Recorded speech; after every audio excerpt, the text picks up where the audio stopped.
हा महिना धनु राशीतील जातकांसाठी मध्यम रूपात राहण्याची शक्यता आहे। तुम्हाला जीवनाच्या काही क्षेत्रात विशेष सावधानी ठेवावी लागेल, जसे की तुमचे स्वास्थ्य, आरोग्याला घेऊन तुम्हाला अधिक लक्ष देण्याची आवश्यकता असेल कारण तुमचे स्वास्थ्य कमजोर होऊ शकते। प्रेम संबंध चांगले असूनही थोडी समस्या होऊ शकतात, तथापि विवाहित जातकांसाठी आनंदाची बातमी ही राहील की नाते अधिक चांगले राहील आणि एकमेकांची मने ओळखू शकाल। तरीही काही मोठे वाद होऊ नये यासाठी सावधान राहा।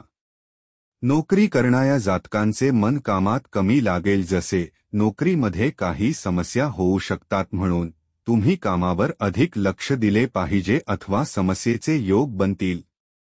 व्यापार करणाऱ्या जातकांसाठी हा महिना अनुकूल असण्याची शक्यता आहे। तुम्हाला आपल्या व्यापाराला पुढे नेण्यासाठी सरकारी क्षेत्रात संबंध स्थापित करण्याचा प्रयत्न करावा लागेल आणि यामध्ये तुमचे व्यावसायिक भागीदारही मदत करू शकतात। कौटुंबिक जीवनात चढउतार स्थिती राहील। कुटुंबात समरसता कमी होईल, यामुळे तुम्हाला थोडी चिंता होईल।